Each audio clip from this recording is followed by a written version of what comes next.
हापांनि सेबसाब जबाजुराव मान्याफाना dragon बोथाय खबै गुबुननि बोथायनि बुलुंखाय साकसाइजों याखंबाय बोसावै फुनुका कल्याणपुरनि सिख्ला सामसुन्दर देबनाथ हापांनि सेबक सिमिया साकनि मुसुमा तंखे बोखा तंखि मुसुमा फानबायन जेसुक जरा एसेफान सामंखाय हापांनि सेबक रग गरी मायाफान साकसाइजों बोसावै फुनुका तेलियामुरा बोखास्थिनि कल्याणपुर आरदि ब्लक कमलनगर नारपारानि खुकबार खाय चाजानाय रटिस देबनाथनि साजला सामसुन्दर देबनाथ साइमानका बखरसारि बानियाबो खायो कक्टम्बर साइमानका ड्रागन बुफांखाय बोथाय थारिमाबाय गुबुननि बोथाय रगबो थारिवै गाहाम बानियाखाय रां थक रां रिबै साकसाइजों बोसाखा साइमानका खक खायथानि ताबुकसाक जरा खक नै रासाय हाय रां बायखा কিভাবে আপনি এই স্বাবলম্বী হয়েছেন এই চাষটা করে?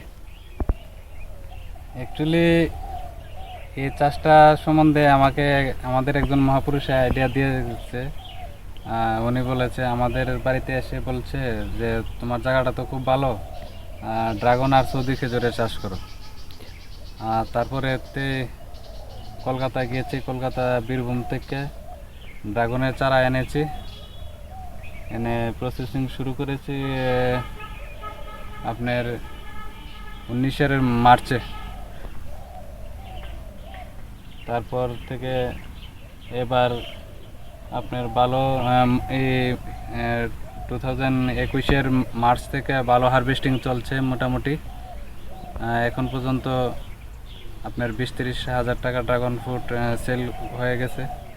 আগামীতে আরও বেশি আশা করা যায়। কি কি ফলের চাষ করছেন এখন?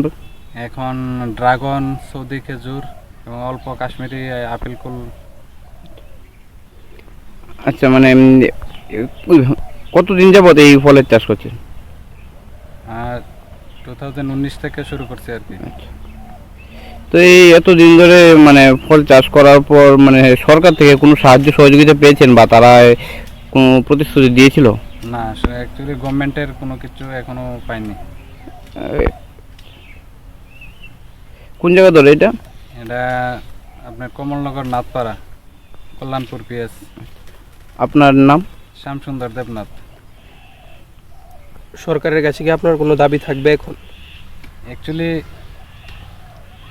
বর্তমান সময়ে যে বেকারত্বের সমস্যা, হ্যাঁ, গভর্নমেন্টকে এতটুকু আমার বিনীত প্রার্থনা যে গভর্নমেন্ট যদি এর মধ্যে একটু সহযোগিতা করে তাহলে আমাদের মতো প্রচুর বেকার সমস্যা রয়েছে, তাহলে বেকারকে তো চাকরি দেওয়া সম্ভব না।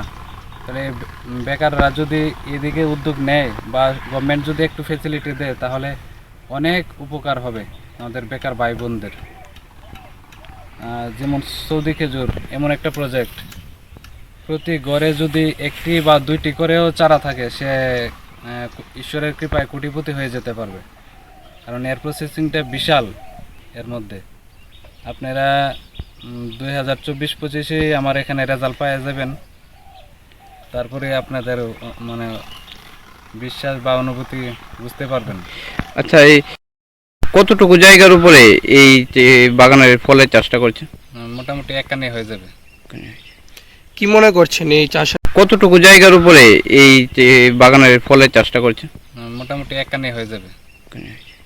কি মনে করছেন এই চাষের মাধ্যমে কি রাজ্যের অর্থনৈতিক অবস্থা উন্নতি হতে পারে কোনোদিন? হ্যাঁ, অবশ্যই। কারণ কৃষিকে আজকে বর্তমান সময়ে কেউ এত গুরুত্ব দিচ্ছে না, বা একজন কৃষকের কাছে একটা মেয়ে পর্যন্ত বিয়ে দিতে চাইছে না। কিন্তু যদি এই ডিপার্টমেন্টে আসে, এই কৃষির মধ্যে আসে, তাহলে একটা গভর্নমেন্ট এমপ্লয়িও এমন কৃষকের কাছাকাছি যেতে পারবে না। কারণ ইয়ারলি যেমন আমারই আগামী 4-5 বছর পরে ইয়ারলি 10-12 লাখ টাকা ইনকাম হয়ে যাবে। আপনি এখন যে বিক্রি করেছেন ড্রাগন ফল, মানে কতটুকু অর্থনৈতিক দিক দিয়ে সাফল্য মুখ দেখেছেন?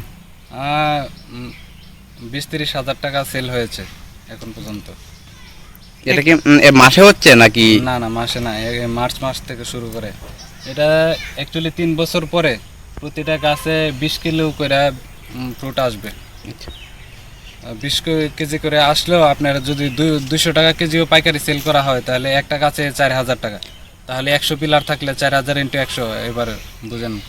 তাহলে মানে এই ফলগুলো এখান থেকে কোথায় আপনি বিক্রি করেন? আগরতলা পাইকারি এসে নিয়ে যায়। আচ্ছা, 1 কেজি ফলের দাম কত টাকা? পাইকারি এখন 300 টাকা করে সেল করি। 300 আর মার্কেটে 500 টাকা 400 টাকা বিক্রি হচ্ছে। ঠিক আছে।